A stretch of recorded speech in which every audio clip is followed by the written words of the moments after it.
سلام بچه‌ها، خوش اومدین به این ویدیو جدید. تو این ویدیو اومدیم با هم دیگه تکنیک‌ها، دریبلینگ‌های فوتبال رو در زمین چمن فوتبال یاد بگیریم با هم دیگه و در اون ور زمین بازیکنان تیم ملی ناشنوایان فوتبال ایران قراره در آبان ماه به توکیو سفر کنیم. ما هم این ور زمین قراره دریبلینگ‌ها و شوت‌های قدرتی رو با هم دیگه یاد بگیریم. بریم سراغ ویدیو.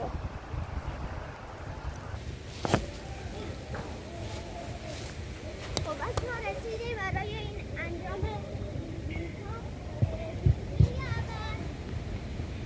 معرض کردن هستش که از اینجا به شما نشون میدم. این دریبل تمرینات خیلی سختی نداره. برای تمرین اول باید از این تمرین انجام بدیم. این تمرین رو انجام بدین و شاید دریبل رونالدو شوید.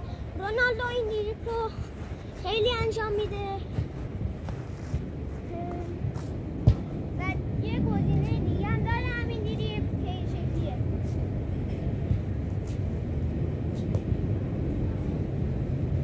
رو اینجوری عوض میکنه. اینم تمرین سختی نداره. این دریبل اینو رو عوض میکنی. اینو میتونیم 10 بارم انجام بدیم. مثلا اینو بیاین 3 بار عوض کنیم. این حرکت رو میتونیم حتی 3 بارم عوض کنیم. 4 بار، 5 بار، 6 بار، 7 بار، 8 تا حریف گول بخوره. و بریم برای دریبلینگ دوم.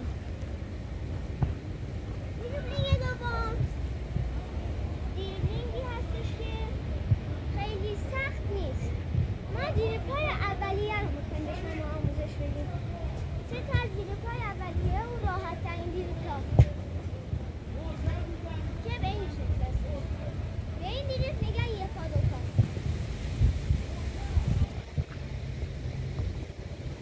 این دریبل هم به این شکل میشه. این دریبل رو میتونین تمریناتش رو اینجوری انجام بدین یا همینجوری. بهترین تمرین برای این دریبلینگ به این شکل هستش.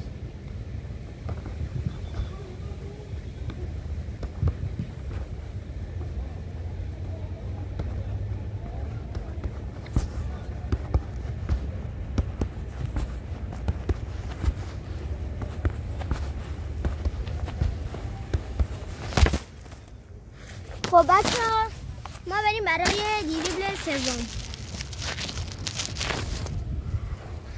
خب برم یه ذره من آب بخورم. بریم برای دریبل سوم. این ویدیو. خب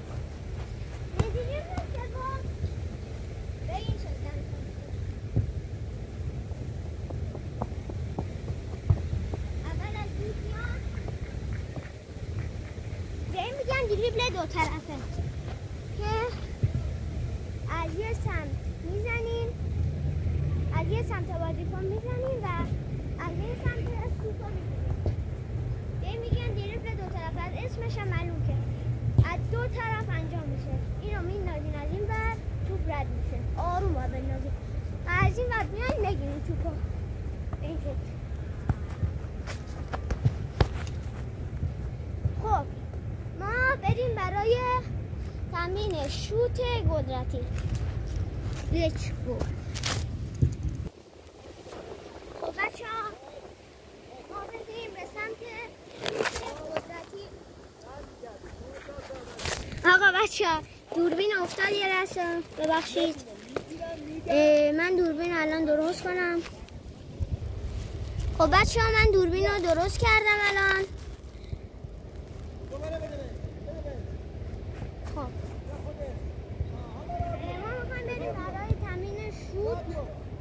که اینجا 2 تا مانع قرمز داریم. اگر تو ویدیو معلوم باشه، فکر نکنم معلوم باشه. همه دریبل دو طرفه رو از اینجا میندازیم میریم اون ور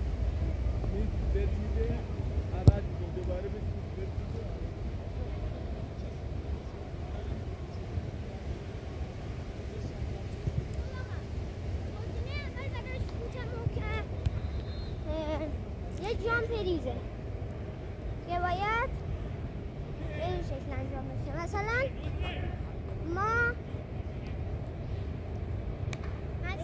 میخوایم شوتو بزنیم، شوتو میندازیم، شوتو که زدیم یه جامپ میزنیم،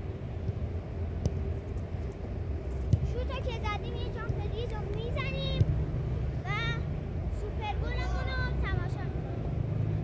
ببینیم به این شکل اینو باید یه جامپ بزنیم.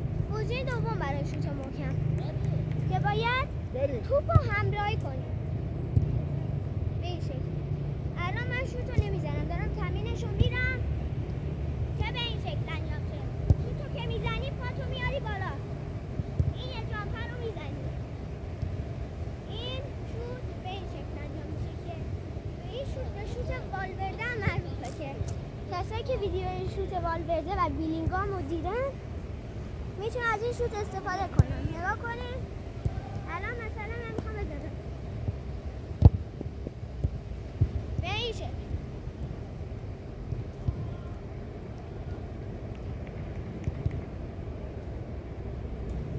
یه بار دیگه شوتم رو تماشا کنین.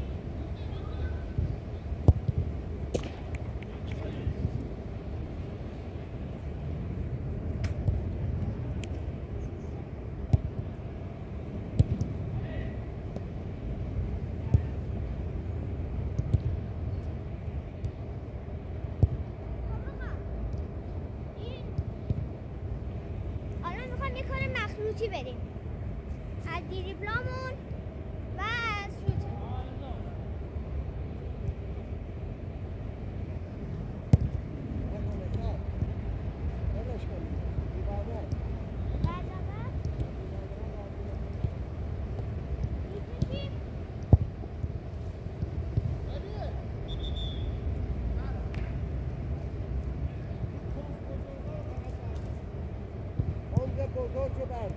کنگه بوده باید بشنیم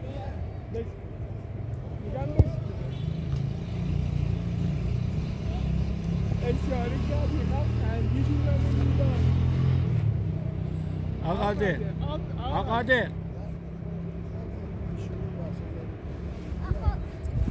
آقا بریم برای تمرین بعدی.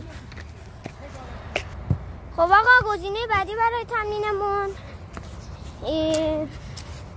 پاس با دقته که برای پاس با دقت باید سرتون رو بالا بگیرین،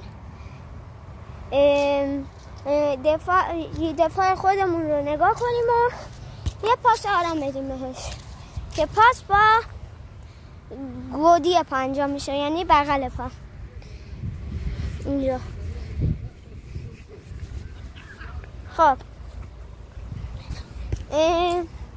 بهتره که ویدیو رو دیگه الان تمومش کنیم. آقا ممنون که ویدیو رو تماشا کردین. حتما ویدیو لایک کنین، کانال ما رو سابسکرایب کنین که منتظر ویدیوهای بعدیمون هم باشین. خدا حافظ.